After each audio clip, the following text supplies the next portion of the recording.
Hello, my friends. My name is Isabel. I'm your life coach, and my dream is to stretch your mind to see what's possible in your life and to get you one step closer to achieve it. So, why in the world would I want to tell you to listen to the negative voice in your head? If you have followed me for any amount of time, you know that I usually talk about reframing and renewing and all those things. And we'll get to that. We'll get to that. But first, I I want to say that when I Googled for a picture for the negative voice, 99% of what came up were pictures like stop the negative voice, stop the mean girl in your head, and silence that inner voice, and compare and despair, right? And we've all heard that. So why would I tell you to listen to it if 99% of what came up in my Google search says to negate it, to silence it, to get rid of it? Do you know why? Would you like to know why? Because has it gone away? Has the negative voice in your head ever gone away? What did you answer? I know I have learned much on rewiring and unwiring and renewing, and yet that negative voice keeps coming up. It might not come with the same force because of all the tools I learned to use in my life, but it's still there. So I bet it's still there in your life too, right? So I also want you to think of what's the feeling when you hear that negative voice? Does it make you feel bad? Do you feel like I'm not good enough? Do you feel I messed up? Do you feel you're stuck? What's the feeling that comes with that negative voice? And if you want to read more on failing forward, listen to last week's video. I talk about how beautiful it is to fail forward. So when we set ourselves up to allow ourselves to fail, I guarantee you, you will hear some negative voices along the way before you start, while you're doing it, and after you're done with it. So it's kind of like it's there. So maybe we can just see it as an unwelcome companion, or maybe even a welcome companion. Because what if we asked ourselves, what is it telling me? What is it telling me? What am I really feeling? And why am I feeling this? And that requires that you sit with that for a moment and answer those questions. Okay? So I would like to stop for a second and really ask yourself again, what is that negative voice telling me? Does it have a message? Right? If it's telling you you're not good enough, what's the message? Oh, I could work on my self-confidence, on my self-esteem, on my worth, right? But what do we usually do when we hear that negative voice? We beat ourselves up, okay? But I want to give you an example that would apply in my life, right? As I'm building a business as a life coach, I often see myself getting jealous at other coaches who have progressed much faster and bigger than I have.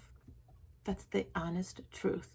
Okay, so the negative voice might be, you're not fast enough, you're not doing this right, or whatever it's coming up, right? And instead of negating all these, I allow it. Okay, I'm allowing it. What is it telling me, right? What is this telling me? So in the case of another woman having a bigger business and growing faster than I am, instead of negating the fact that I'm jealous or envious, what could that be telling me? There's a reason I'm feeling this way. Why? And what is it that this other businesswoman has that I want? And is that a bad thing that I want that? Is it really healthy to beat myself up over that? Or would it be healthier to ask myself, what is it really that makes me jealous and why? And is that really a reason to be hard on myself? Okay, so let's go back to the business idea, right? She probably worked very hard to get there, right? It's never easy. If you see a success story, if you've seen that picture of the iceberg, right? The top is the success you see, and the bottom is all the hard work, all the failures, all the long hours, right? All the fails along the way. You don't see that when you see the success. So how did she get there? How hard did she work, right? She probably worked very hard. So it's not useful for me to feel bad about myself, right? And then feel bad that I'm jealous, because that's not an acceptable emotion, right? To feel jealous. We don't talk about that as women. We build each other up, and I'm all for that, right? I'm all for that, and let me get to that point, right? What if instead of feeling down about it, I'm honest with myself, and then I ask myself, what are ways for me to get closer to that goal, to get closer to where she is at? What can bring me closer to where she is? And wouldn't that be a beautiful thing? Because by getting there, I can help more people, right? And what about if I can acknowledge her hard work and I compliment her on her success, but I'm not going to be fake about it. I'm not going to say, I'm so proud of you. Yeah, yeah. What if I'm really honest and say, I'm so proud of you and I'm jealous? Would you do that? Would you be able to do that? And what would happen if you did? I bet if it's somebody you look up to, she would acknowledge your honesty.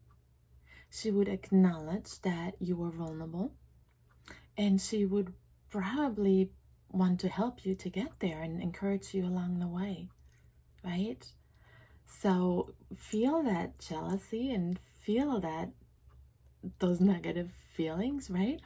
Or we call them negative. What if they're just neutral feelings? They just come up, right? We don't talk about them.